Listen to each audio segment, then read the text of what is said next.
Steve Wood, recovered alcoholic. Welcome all. Welcome everybody to the Great Reality Book Study. Um, so this is exciting tonight. I mean, this is our third week into, I'd say, digging deep into the spiritual realm. We're getting deep down in it. And 2 weeks ago we began that journey. And when we just talked about the difference between a believer and a Gnostic and all that, but last week we got into we agnostics, and we discussed how to find God, which is through the action of steps 4 through 9. And then we discussed for quite a while where to find God, which was deep down within us. you know um so I was thinking about that. We never hear that mentioned too often in meetings, and I don't think of all my years, been almost 24 years, I never heard someone say, okay, the topic is God deep down within. I don't think I've only been maybe been to 3 meetings where the topic was God. When someone chose that topic, it's always some gratitude or something.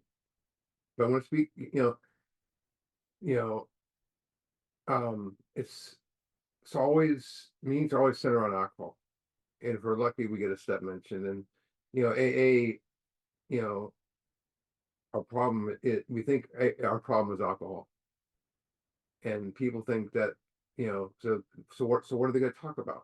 The problem. But in reality, we're talking about the symptom, and that's just an indicator to a deeper problem. I mean, I got allergy. I had a sinus infection a couple weeks ago. It's like I could take all the stuff to fight the symptom, but I need to get rid of the cause, and that's what we're looking at. That's our journey beginning. And you know, I always refer to what it says on page 64: when the spiritual malady is overcome, we start meddling physically. And that spiritual malady, we're going to get into that in a couple weeks. And I look at it as the illusion that we're separated from God. It's when we're not able to connect to the spirit within me. But we're not separated from God. We're only blocked. And people always want to say I'm separated from God, or God wasn't there for me when I needed him. And so if the problem is blocked from God, then the answer must be union with God. And we're blocked from God within. We have you know all we've ever had to rely upon for guidance is misdirected instincts, stuff I think I need out here, and living off of fear, which is all over the place in there. But it's like this. Remember when you were a kid, um, uh, in school? What was a good day in school? Someone will remember when they brought in the projector with the film, big giant film projector they bring it into the classroom, and we go, oh man, we're watching a movie today. It wasn't the VCR, it was the old reel, right? You knew it was a cool day. I don't think kids today we even have a clue how cool that was. But we're like one of those old projectors. And think about how those old projectors work. What's within the projector? There's a light within the projector, and it projects light to the outside. But what happens? You put a film over that light, and it projects what's on the film. So the film represents our mind. Of course, he's driven by instincts and resentments and all this. So anything on the film is projected to the outside world. And we say things like, I'm separated from God. I'm right, you're wrong. I'm angry. I'm a failure. I'm bad. I'm scared. I don't like you. We project our defects. You see, if I'm miserable, it is not because the light is bad. It's just what the film is projecting, what the mind is projecting. So if the mind is clear, all we got to project to the outside world is the light, right? That's all we're projecting. And instead of I'm separated, I'm you bad, you're wrong, it's I'm one, I'm complete, I'm love, I'm free, I am compassion, I am service, stuff like that. And I always, what image are you projecting to the outside world? Are you projecting a false image of what you want people to see, or are you projecting who you really are? So the object is this book is to get rid of self so the light can illuminate through you with nothing in between. So you can, be a shining light to the outside world. And so, like I said, so many in recovery think the purpose of recovery is to be sober, or clean, whatever your thing is. People say don't drink no matter what. Here's just, sobriety, it's just a small little byproduct of this. It's a silly goal when it comes down to it, because once you're awakened, it's a silly goal. You know, I mean, you think about it, you get sober here and you go, I want more than just being sober. So it's not the goal. Spiritual awareness, oneness with God is the goal. Sobriety is simply a small part. If you go to page 77, and this will be the 150,000th time I'll show this to you guys, but it tells us what a real purpose is. And anyone that's been around for a while has heard this before. And where it says our real purpose is to fit ourselves. Now, if your real purpose was to fit yourself for health, you would go to the gym, right? Our real purpose is to fit ourselves to maximum service to God and the people about us, right? So we spiritually fit ourselves by doing the how. The how we get to God, 4 through 9. And the same, we can do that in 10. So we can be maximum service to God in 11 and 12. Part of being maximum service to God is, one guy said, that's not 11. I said, it's a big part of being maximum service to God is spending time with God. But it's also doing God's work. And what happens is, we know God within, the spiritual malady is overcome mentally and physically. The obsession is gone. We are recovered. So, there's work to be done. We must seek God. If I decide to go out to San Francisco and look at the Pacific Ocean, and I take a big bucket with me, and I scoop out the water and out of the ocean, and I take it home, show it to my kids and stuff, and what's going to eventually happen to that water? It slowly is going to evaporate. It's going to start to die because it's separated from its source, the ocean. But the beautiful thing is, this is with anything. Even when there's one drop left, one little ounce of life left, I can take that bucket back to the ocean and dump it back into it. Even if it's one little drip, it'll regain all the power of its source again, the ocean. We're no different than that. We've been dying. Some of us here should be dead. Some of us may have died before. But there's a difference. We're not separated from our source. We've never been separated. It's an illusion of separation because it's within us. We're just blocked. And that's why the steps are not about gaining anything. They're about removing stuff, saying closer to God. We're dying, but it's like, unlike, the ocean, just like the ocean, we too can regain all the power of our source. Just 4 through 9. And we're going to look at page 45. Some of this we've read already a little bit because it brought us to different avenues, but it kind of takes us to different places tonight. But we're on where it says lack of power. Lack of power, that means, was hard to know. That means zero power. The power's off. Oh, by the way, hopefully it doesn't go off tonight. They warned us, so might be, if I disappear, the lack of power hopefully won't happen. Zero power, none. So we had to find a power which we could live. Obviously, there had to be a power greater than ourselves because we need power. Where and how do we find that power? We did it last week. How? 4 through 9. Where? God within. You ask a person what this book is about, and they'll give you a million answers. Let's go. It says here, we read this once before. Let's read it again. Well, that's exactly what this book about. Its main object is to enable you to find a power greater than yourself, which will solve your problem. It's not there, that power greater than yourself is not. It's not so you can discover it, so you can go back and fix your problem. I watch people do that all the time. The main object of our book is enable you to find a power greater so you can solve your problem. If it was where we go fix ourselves, that'd be self-help, and it's a little which the good witch. God will solve your problem. Make your program a spiritual program, not self-help. That's the thing. We're not trying to do self-help here. It's a lot of people will do step 10 and they'll do 4 and 5 in step 10, but not go to God with it. Well, then it's self-help. We always get, 6 and 7 is what brings it to, well, God's there and through all of it now. But it's a spiritual solution so we can receive the power that we don't have. And we'll see, as we move forward in this book, the problem, like I said, it's not drinking, it's thinking.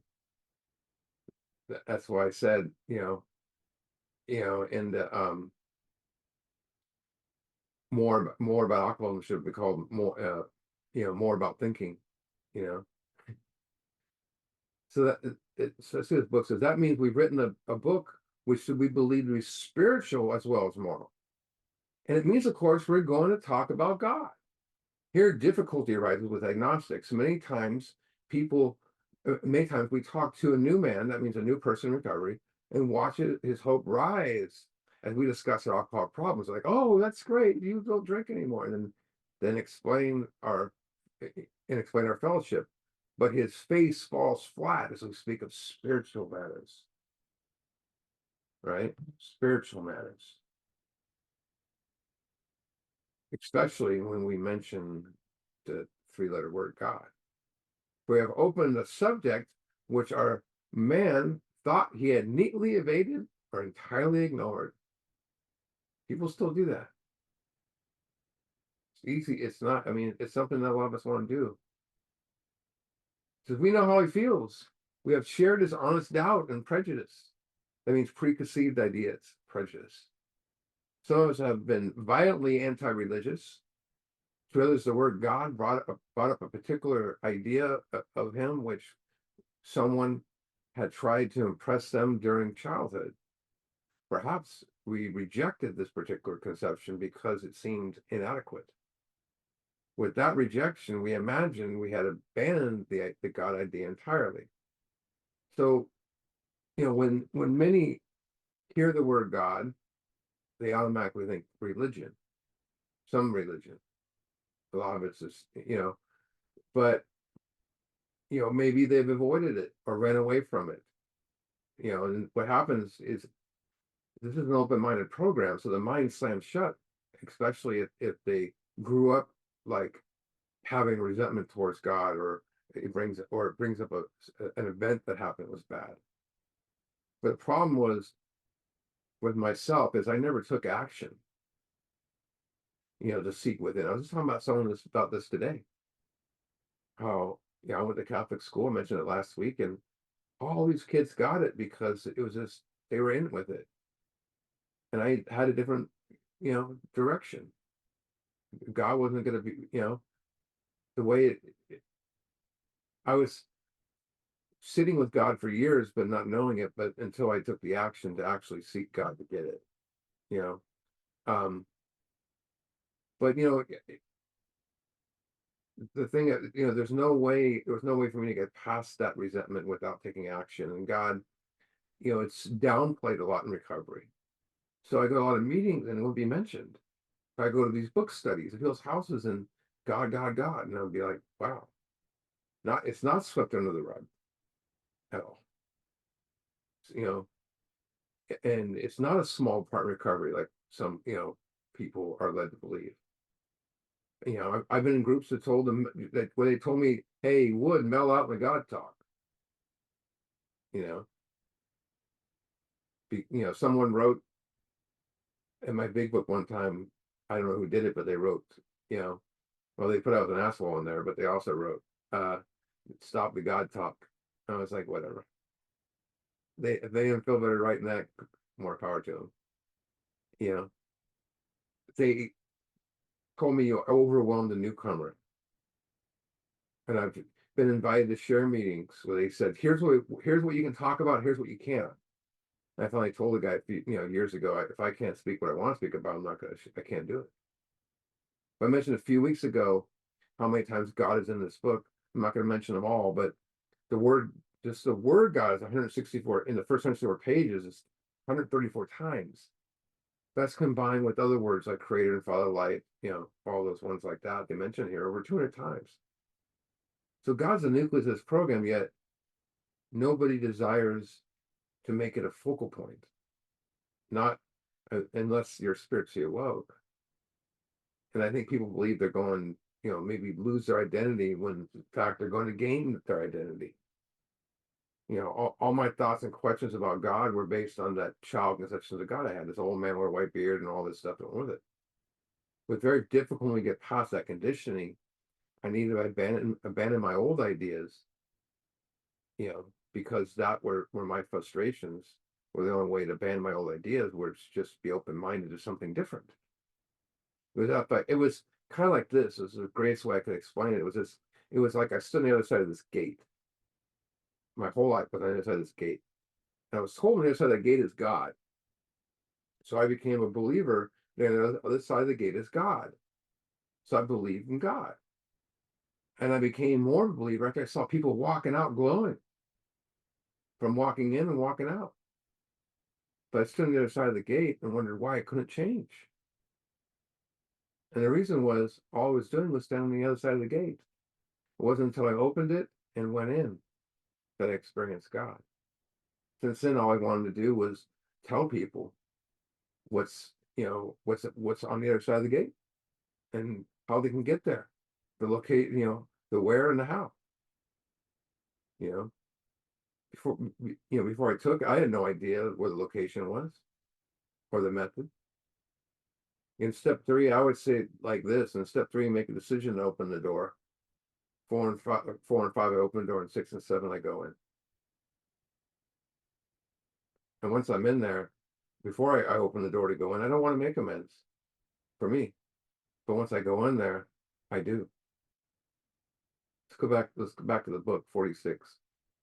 We were bothered with the thought that faith and dependence upon a power beyond ourselves was somewhat weak, even cowardly.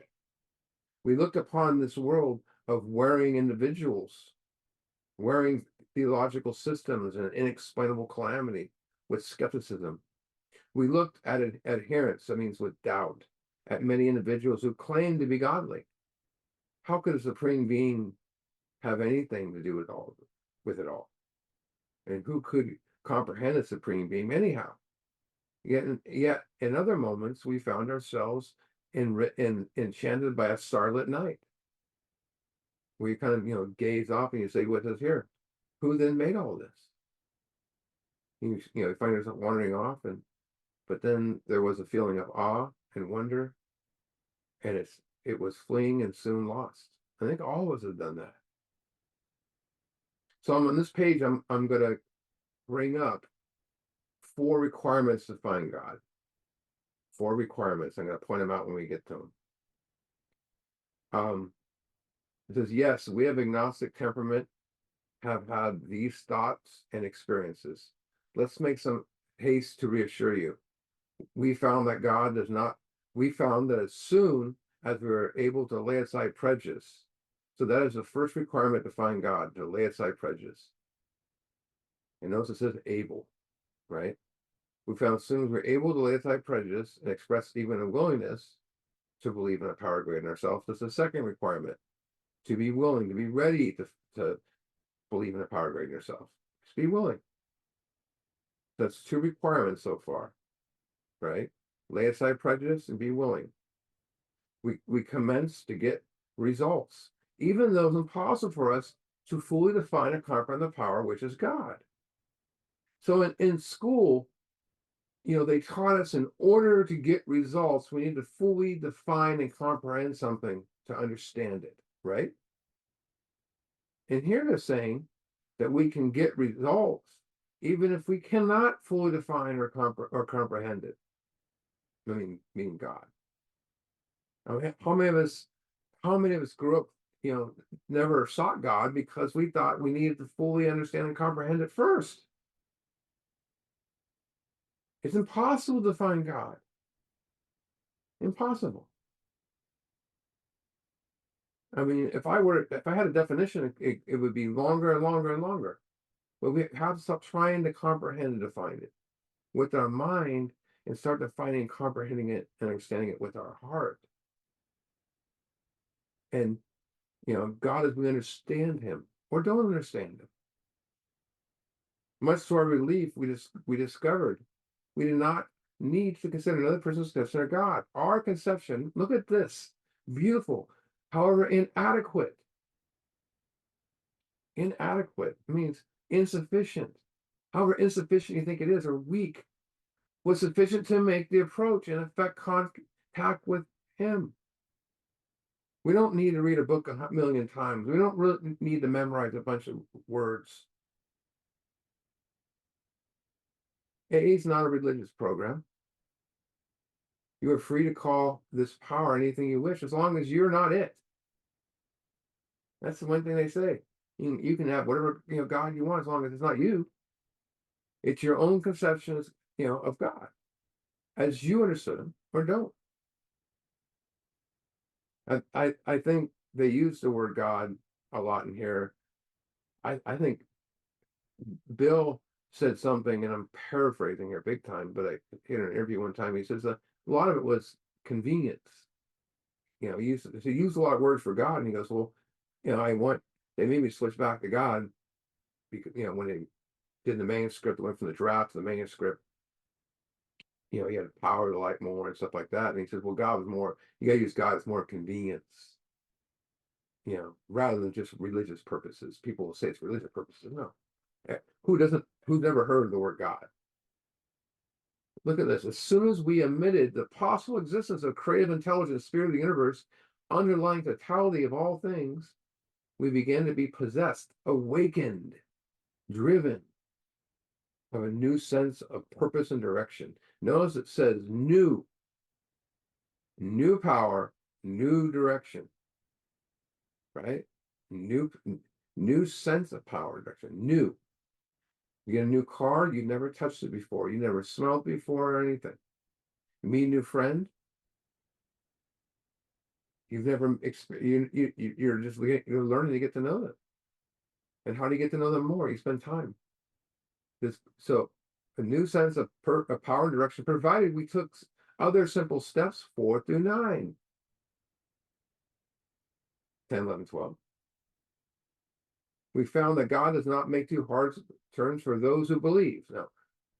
We found that God does not make too hard turns for those who seek him. That's the third requirement to find God. Seeking God.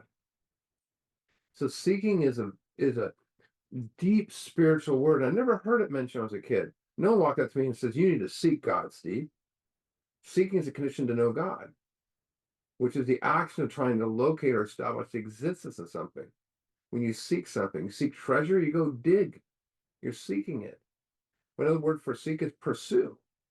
And why do you seek something? Why? Or pursue it? To obtain it. You're not seeking something, for the sake of seeking. You're trying to find it.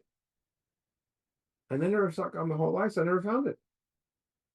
So now he's going to describe the world of the spirit. And where is the world of spirit? Out here? Within us. I was in a self-help group, a motivational speaker one night. And this guy was speaking about, it was a spiritual guy. And he says, I want you to point to yourself. And everybody went like this. No one pointed up here. Everyone pointed here. That was his first thing he said the whole night. And it was awesome. Just reminded me of that when he said, was thinking of that. The world of spirit within us. So this world of the spirit, this could also be this temple that's inside of us. See, that's the realm of the spirit is broad, big, roomy. What's a roomy room like? It's large. You feel comfortable when you have a room, right? All inclusive. That means anyone's invited, never exclusive or forbidding to those who earnestly seek. There's a condition, earnestly seek. There's that word again. Is he trying to tell us something? It is open, we believe, to all men. Meaning we have spiritual resources beyond our own ordinary personal power that can heal us and others if we're willing to do the work. Some guy said to me, "What do you mean others?" I said, "Well, you sponsor." It's the opposite of my perception I had growing up. It was only open to you if you believed the way you were told to believe. And if you didn't, you got an F, so to speak, hypothetically. You know? And if you don't believe that way, you're going to hell. That's the way I was conditioned. So, when therefore we speak of God, we mean your own conception of God. Here's this thing again. Mentions in Bill's story. Wow. They wrote this just for me? Seems like that. Beautiful. This is my starting point right here. I knew I was hopeless, and thanks at like 55, God deep down within, that was my starting point. We mean your own conception of God. This applies to other spiritual specialties we find in this book. Do not let any prejudice or preconceived ideas, again, theories you might have against spiritual terms detour you from honestly asking yourself what they mean to you. There's a fourth requirement. Honestly asking yourself. That's the fourth requirement to find God. Honestly asking yourself. At the start, this is all we needed to commence growth, to begin to affect our first conscious relation with God as we understood Him. I love it. Now, here's a promise. Afterward, we found ourselves accepting many things which then seemed entirely out of reach. I mean, I was, I looked for a relationship with God when I was growing up. It was dark. And then I was given this platform to seek God, and bam, I'm awake. It's amazing. That was growth. But if we wish to grow, we had to begin somewhere. We used our own conception, however limited it was. He says it again. I'm going to read 4 requirements of finding God: to lay aside prejudice, willing to believe in a power greater than ourselves, seeking God, and honestly asking yourself. 4 requirements to find God. We need to ask ourselves one short question. Do I now believe, or am I willing to believe, ready, that there is a power greater than myself? This is where I take sponsees to include step 2, to take step 2. But ask them these questions before I read that paragraph. Is a belief in God sufficient to overcome alcoholism? Did your ideas of God help you overcome alcoholism? Has human power worked for you overcoming alcoholism? Are you open-minded about finding a power greater than yourself? Are you willing to take the action to find that power? And there's a question. Do you believe, are you willing to believe a power greater than yourself? You have completed step 2. That's what I tell them. Now, those questions have grown over the years because I'm like Bill Wilson. I'm not like Bill Wilson, but like Bill Wilson saw loopholes and things. You got to keep adding stuff to it. I had to remind people some things. So the question, do I now believe or willing to believe that there's power greater than myself? This is how Bill started his journey, right? It's, begin the willingness to believe. So let's go back to Bill's story on page 12. And this is what is the beginning of his, hypothetically, Bill's driving down the road. And he's always decided to veer left. For the first time he's veering right to a different thought. Page 12 was only a matter of being willing, ready, doing a power greater than myself. Nothing more was required for me to make my beginning. I saw that growth could start from that point. Upon a foundation of complete willingness, I might build what I saw in my friend. Would I have it? Of course I would. Of course. I love his confidence there. Will I have it? Of course I will. Of course. Back to 47. And here's the second promise, and we'll come across maybe more. As soon page 47, as soon as a man can say he does believe or is willing to believe, we emphatically assure him he is on his way. It's been repeatedly proven among us. I love that. Among us, upon the simple cornerstone of wonderful spiritual structure can be built. I'm going to share the screen here. So we looked at this a few weeks ago, and we're building something. This whole book is building something. And you started with the foundation, right? The spiritual structure we're looking at. The foundation is step one, the willingness, but it connects to step two. But once once you're powerless over alcohol, you become willing to change, and a foundation is the most essential part of a building. The entire building stands on its purpose to hold everything together, the walls, the roof, but a foundation is built to last forever. And once it's laid in place, onto the foundation, we lay the cornerstone.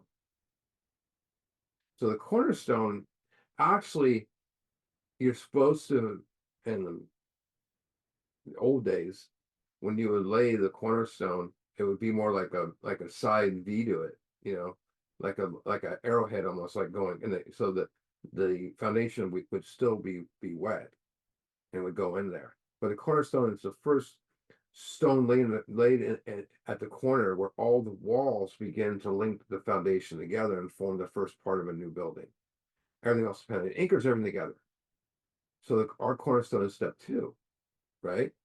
The interesting thing about cornerstones, they just, the White House is a cornerstone. All these buildings have cornerstones, and those buildings that were built in like the 1700s, some people know this, the cornerstone is actually a hollow block, and it would make a time capsule with it. In the White House, they found all these documents and histories and stuff. They found really cool stuff.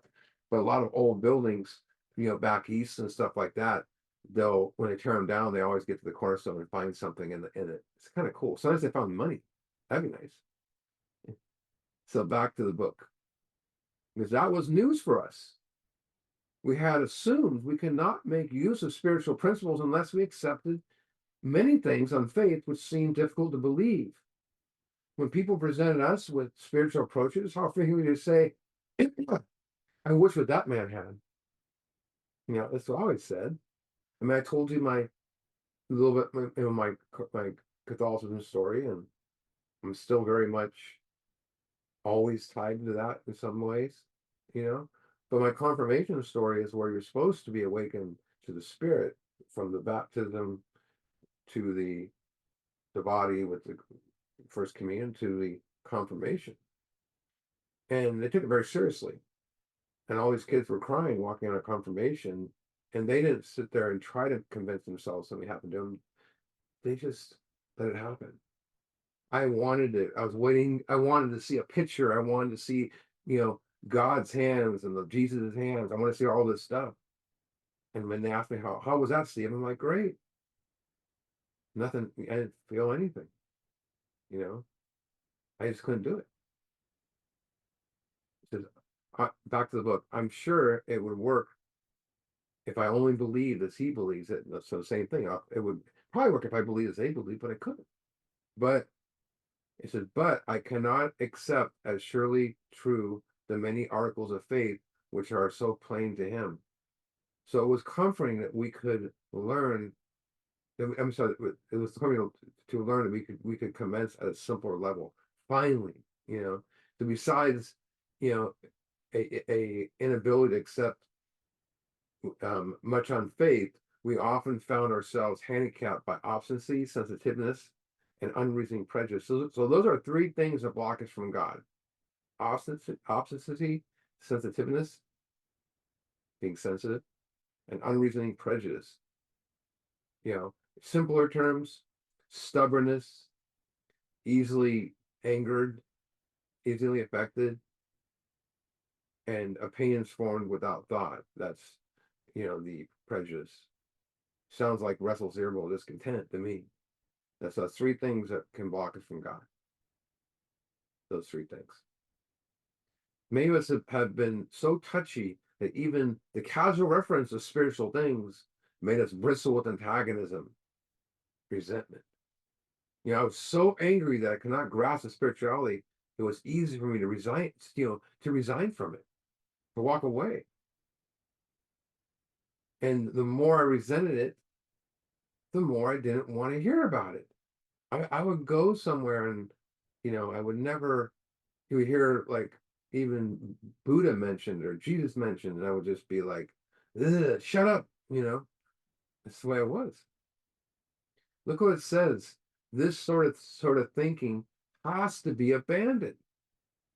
Disregarding, let go. How do we let go of something in this program? It begins with 4 and 5, and 6 and 7 is how we let it go. So that sort of thinking can be abandoned in 6 and 7. Walk away, set aside everything you think you know. Like we read, like Ollie read at the beginning. So I had to like wipe the table clean of what I thought was God. In like in the left hand I had my child conception of God, and the right hand I had this expectations of God within. But I had to kind of wipe tables both and just let it happen.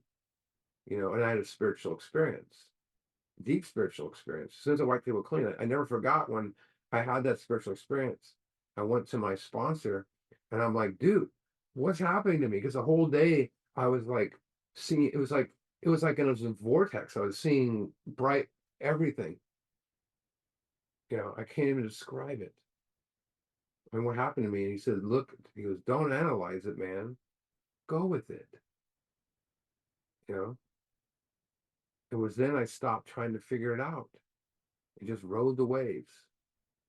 Just rode the waves. I have a great analogy I use. And when I was a kid, I went water skiing. And I fell flat on my face every time the boat would pull me up. And then I went with my cousin's water skiing. And I was so afraid I didn't want to even raise. I felt my shoulder hurt. I didn't want to water ski. Finally, my cousin made me go out there. And I fell flat on my face. He got out of the boat and he's all, squat, man. Now your problem isn't your posture. He goes, you're not letting the boat take you. And as soon as I let the boat lift me up, I went around that lake a bunch of times. The same thing happened here. As soon as I I was using my body to pull me up. As soon as I just quit analyzing stuff, quit trying to figure it out. Back to the book. Though some of us resisted, we found no great difficulty in casting aside such feelings. Here's why. Faced with alcoholic destruction, we soon became as open-minded, right? That means without fear, on spiritual matters, as we tried to be on other questions. In this respect, alcohol is a great persuader. I think the obsession truly is the great persuader. It finally beat us in a sense of reasonableness, right? I was watching a movie and it was the other night, and these cops beat this guy. It was back in the 30s, and it was a flashback, and the cops beat this guy up. He goes back to the mob boss and he goes, why did you tell him? And he goes, they beat me in a state of reasonableness. I go, this guy must have got that line from the big book, but that's the same idea. Sometimes this was a tedious process. We hope that no one else be prejudiced for as long as some of us were. The guy was prejudiced. Wow, preconceived ideas, theories. For 10 years I was right and you were wrong. Closed-minded. These bookstores don't know anything. I don't need God to do this. Because the reader may still ask why he shouldn't believe in a power greater than himself. We think they're good reasons. Let's look at some of them. Now we get to the deep stuff here. The practical individual today is a stickler for facts and results, especially today, right? It grows with that. Nevertheless, the 20th century readily accepts theories of all kinds provided they're firmly grounded in fact. Why? You can't argue with the fact. You can't be firmly grounded in theory. But a fact, you can't argue it. We have numerous theories, for example, about electricity. So, like, no one can truly explain, even hundreds of, it's been well over, what, 150 years since we know about electricity. I mean, if we discovered it, whatever, who knows how long it's been around, but some people say forever. Um, but no one can explain electricity. We know that the protons have a positive charge and electrons have a negative charge. What's the charge? You know, show it to me, explain it, you know, but we know it's there. Everybody believes that without a murmur of a doubt. Why this ready acceptance? Simply because it's impossible to explain what we see, feel, direct, and use without a reasonable assumption as a starting point. So if the power goes out in my house, I do not start ripping wires out of the walls. I may have done that back in the day. Um, Looking for where the wires, might be so I can find out where the power's out. I start from a sane, reasonable starting point. I go to the fuse box, or I call the power company. Either that's a sound, reasonable starting point. Our starting point was our starting points with God can be nuts. They can be crazy. We want to know who God is. What does he look like? How tall is he? What's his nationality? What's his name? I hope he likes me. All this stuff. We go nuts trying to figure out these starting points. A more sane, reasonable starting point is we lack power. And that we can't go anywhere and we're dying. Making the power a simple starting point. Look what it says. Everybody nowadays believes in scores of assumption, which there is good evidence, but no visual proof. No perfect visual proof, sorry. No perfect visual proof. This is my favorite line in this chapter, other than God within. Does not science demonstrate that visual proof is the weakest proof? It is being constantly revealed as mankind studies the material world that outward appearances are not inward reality at all. I'm reading this, I'm going, why did they teach that when I was a kid? You know, but we always looked at outer appearances and say things like that person's happy, that person's strong, or that look at that guy, he's rich, look at her, she's beautiful. The reality is inside they might be dying and be in pain, right? We judge others, outer appearances of others, without any awareness of what it's really like to be them or going on with them. Did you ever not like someone based on their outer, the way they walk, or maybe the way they talk, their appearances? They talk loud, or I didn't like them. I had a friend I told him I thought you were a jerk, but they weren't. But then I spent some time with them and got to know them and realized they're amazing. I mean, how do you know the beauty of a person? By looking within them. So we need to look within a person and stop judging the surface, right? Of our, judging the surface of ourselves. So if I'm looking within the person, what happens if I look within myself? I find my beauty. God is within, meaning the beauty is within. Inside each person, there's the exact same light. There's this store that up the street, and all the A guys like to go there because the woman at the counter is gorgeous, right? And I finally said, "What do you think, Steve?" I said, "She's pretty, but she's not beautiful." They go, "Why?" I go, "She never smiles, and she's not happy." And they look at me and they go, "You're right." You know, Look at this to illustrate. Prosthetic steel grinders of massive electrons whirling around each other with incredible speed. These tiny bodies are governed by precise laws, and these laws hold true throughout the material world. How do we know that? Science tells us so. We have no doubt about that. So, think of this. I mean, do you believe in atoms?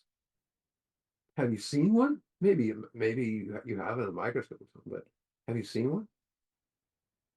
Within them are protons, neutrons, electrons, and photons, and all the other ones, trons.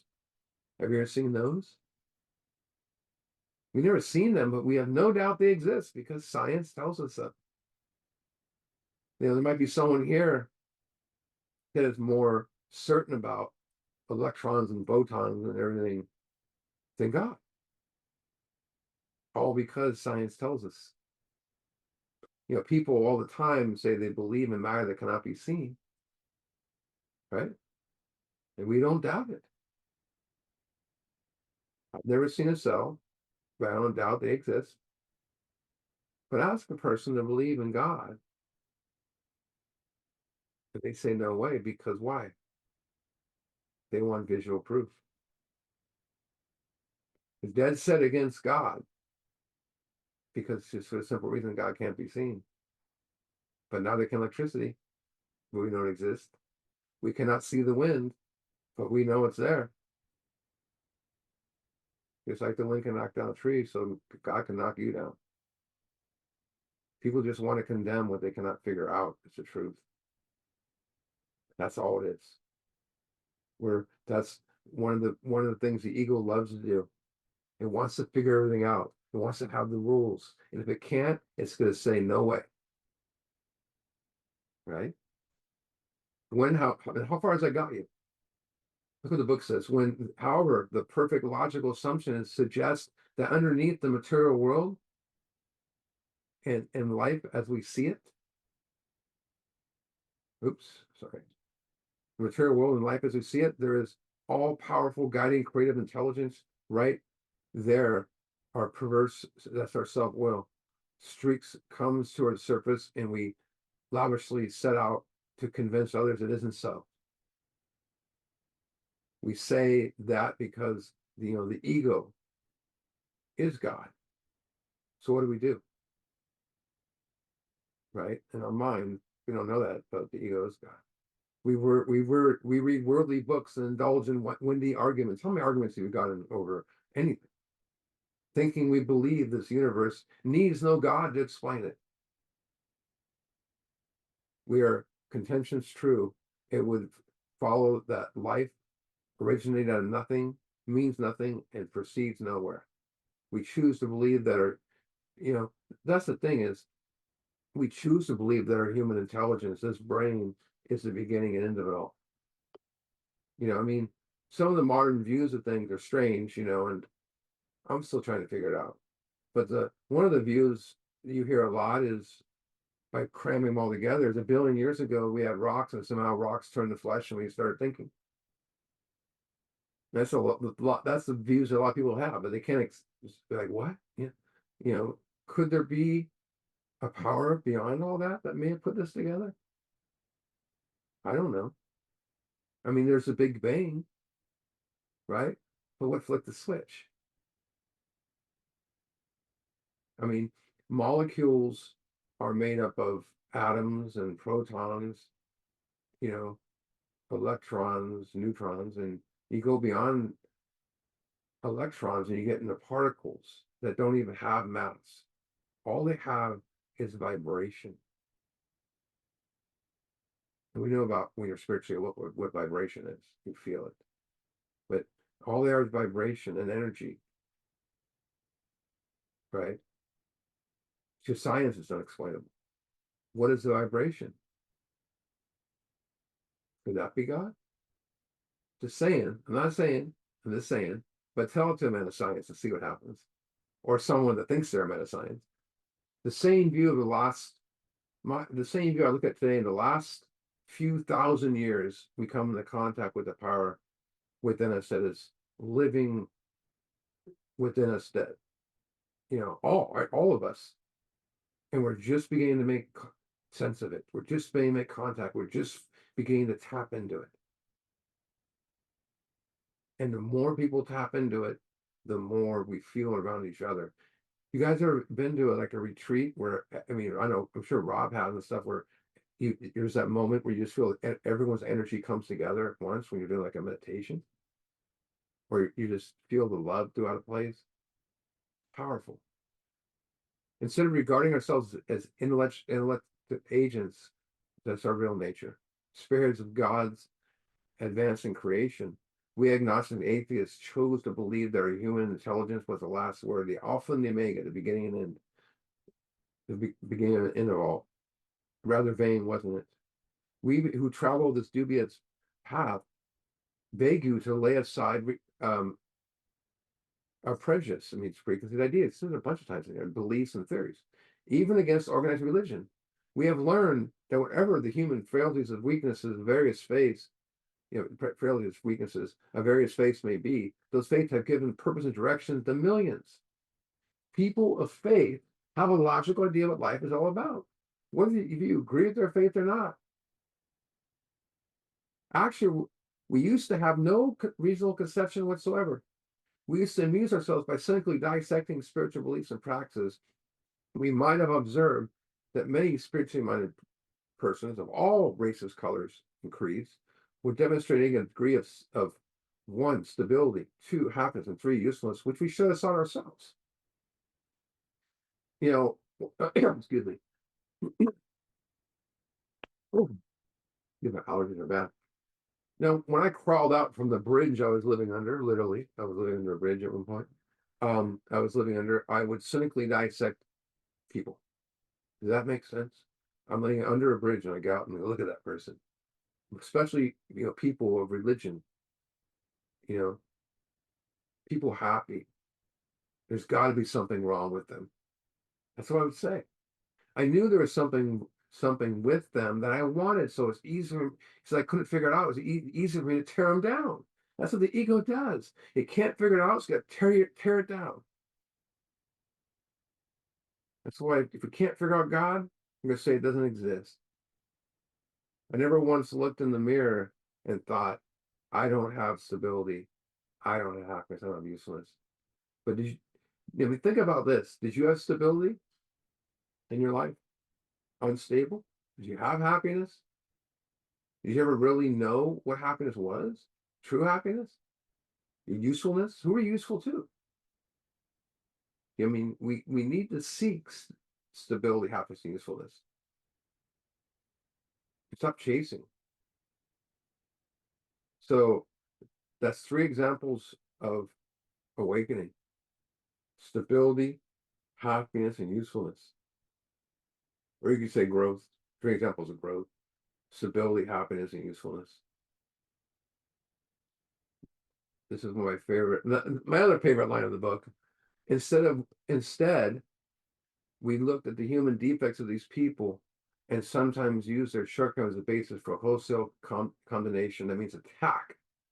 We taught them intolerance, but we were intolerant ourselves. I mean, like I said, all I did was look for the flaws in others to justify my own miserable life. I never saw that, that I did that stuff until I did 4 and 5.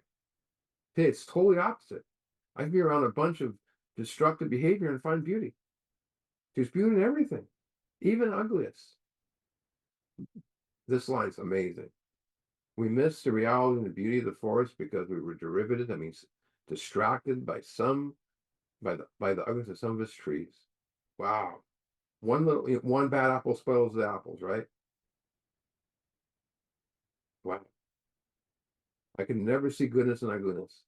On the flip side, would you know goodness if you didn't know ugliness? Would you know joy without unhappiness?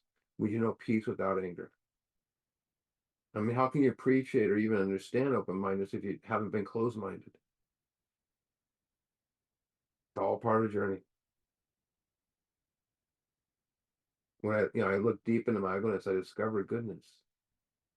I never knew that was there. We never gave the spiritual side of life a fair hearing. I never listened to that.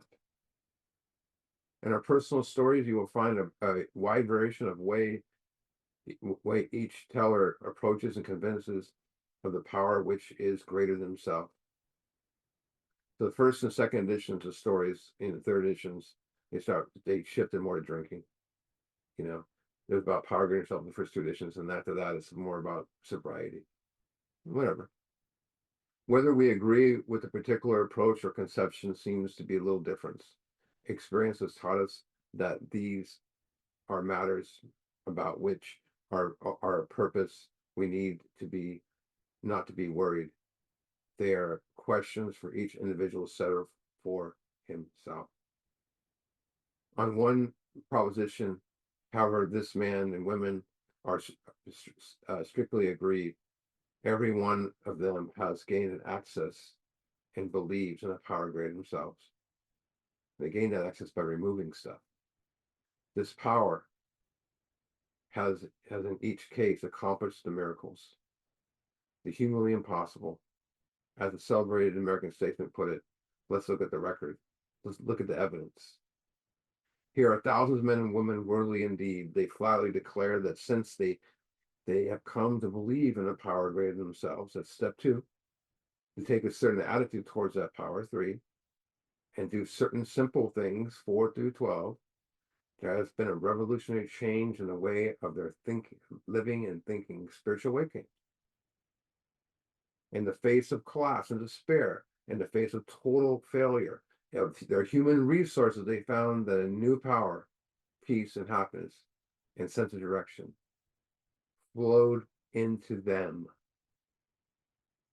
That's 4 examples of God consciousness: new power, new peace, new happiness, new sense of direction. New power, new peace, new happiness, new sense of direction. 4 examples of God consciousness. This happened. How did we get there? This happened as soon as this happened soon after we wholeheartedly met a few simple requirements, 4 through 9. Once confused and baffled by the seeming fertility existence, they show the underlying reasons why they were making heavily going on of life. Leaving aside the drink question, they tell us that life was so unsatisfactory. They show how change came over them. Psychic change, spiritual awakening. This is a great way to share a meeting. Leave aside the drink question and tell why living was so unsatisfactory. No war story, you know. We have 44 minutes of a drunk-a-log about some guy crashing his car into a house, and oh yeah, do the steps. And it's, they never do the steps. There is no change. Explain why life was unsatisfactory. Misdirected instincts, resentment, spiritual all the stuff you discovered. Explain how the change came over you, how you did the steps. You cannot do that with experience and solution. What story are you going to tell?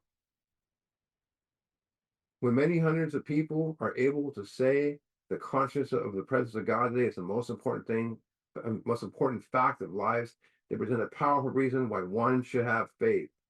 That's 4 examples of long-term sobriety. 4 examples. Leave aside the drink question. Show how change came over them. Presence of God today is the most important thing in your life. I want to say 4 examples of long-term sobriety. Yeah, 4 examples of it. You ever leave aside the drink question, which means your obsession is gone. How you can explain how change came over you, and the presence of God is the most important thing in your life today. They present a powerful reason why showing of faith. They are the examples. I think all of us here can agree the presence of God is the most important factor of our lives. Before everything else was. Most people don't put it before everything else. They believe life is changing what they need and what they want. Right? I want to close with this story. This is a very powerful story. Once upon a time, there was a king who had 4 wives. And one day, this king is dying on his deathbed and afraid of being, entering the next life, the afterlife, we'll call it, alone.